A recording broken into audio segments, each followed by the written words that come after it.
Assalamualaikum warahmatullahi wabarakatuh. Perkenalkan, nama saya Muhammad Farhan Pratama. Saya dari kelompok 11. Di sini saya akan mempresentasikan kampanye dan pemasaran politik 2.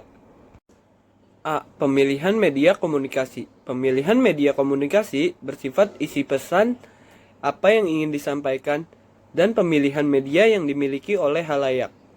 Namun, isi pesan yang ingin disampaikan harus ditujukan kepada masyarakat luas dan kemasan pesan untuk komunitas tertentu. Dalam memilih media massa, kita harus memperhatikan hal-hal sebagai berikut. Yang pertama, sumber daya komunikasi yang tersedia di suatu tempat. 2. Pemilikan media di kalangan masyarakat sasaran. Berapa banyak penduduk yang memiliki pesawat televisi, TV kabel, radio, dan pelanggan surat kabar. Yang ketiga, terjangkau tidaknya pesan yang akan disampaikan. Apakah semua siaran televisi dapat diterima oleh pemirsa di suatu provinsi? Apakah pelanggan surat kabar hanya terbatas di kota atau ada juga di desa-desa?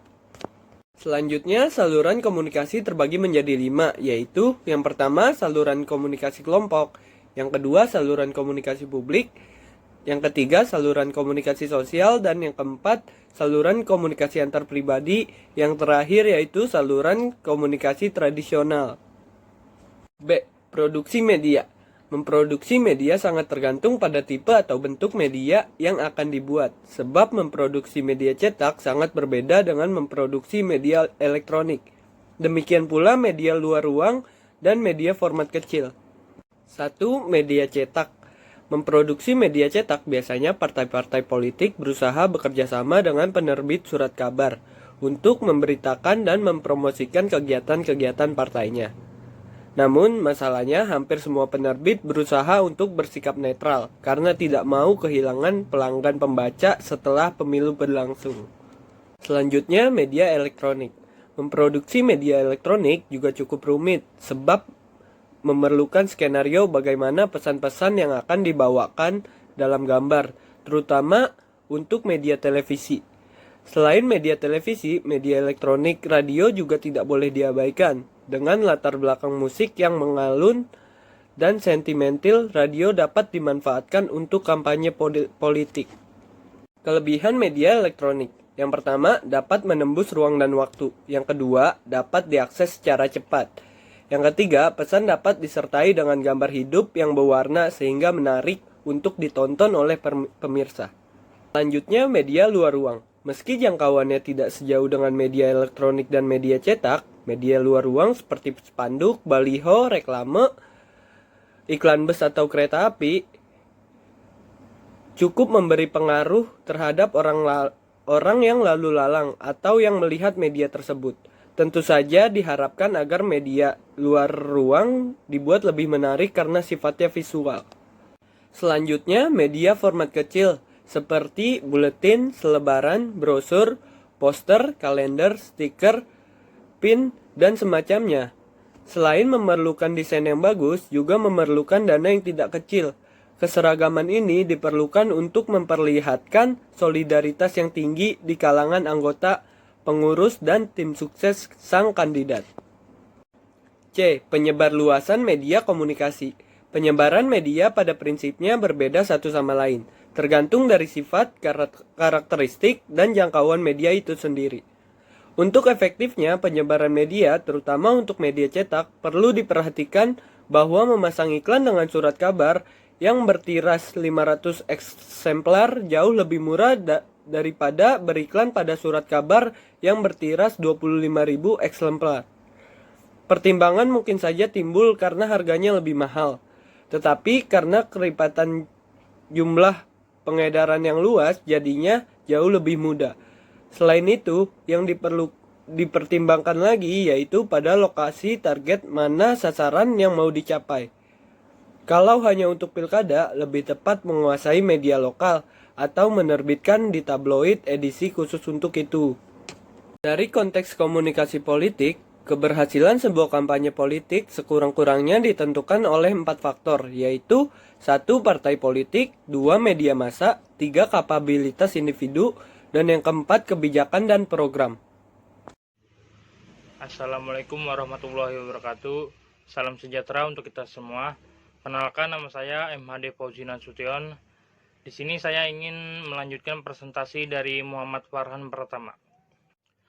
Lanjutannya, beberapa contoh dapat disebutkan antara lain sebagai berikut.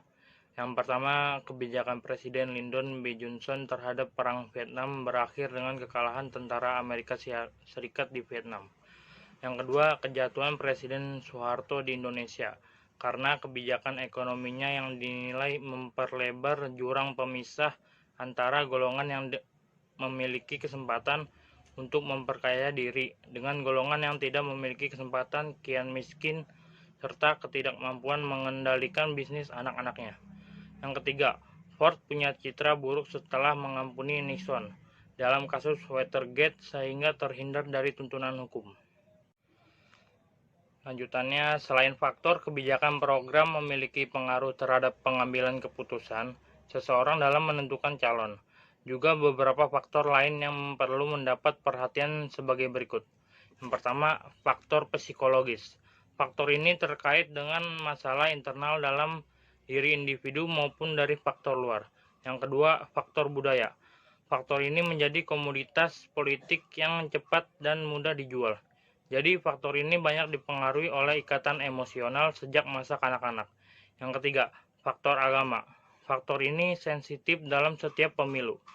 Selain dapat mewarnai peta politik, juga bisa menjadi sumber isu untuk diterima tidaknya seorang kandidat. Yang keempat, faktor keluarga.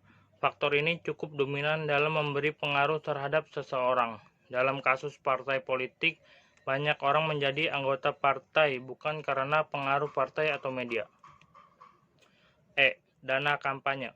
Menjadi kandidat presiden rasanya tidak mungkin tanpa ditunjang dengan dana yang besar.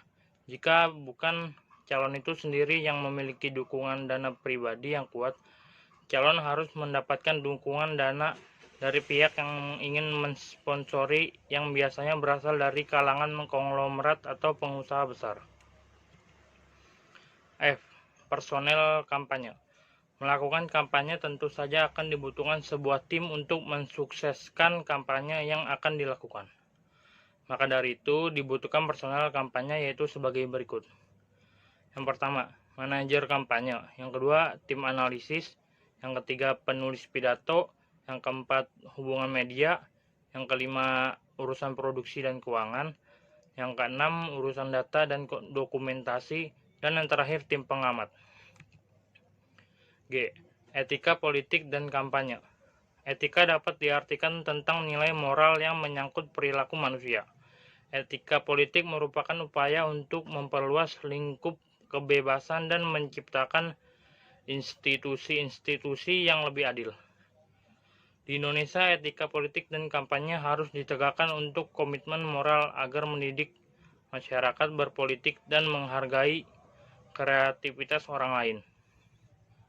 Seperti yang telah ditetapkan pada Undang-Undang Nomor 10 Tahun 2008 Pasal 84. Sekian dari saya, bila ada kata yang salah mohon dimaafkan. Terima kasih. Wassalamualaikum warahmatullahi wabarakatuh. Salam sejahtera untuk kita semua.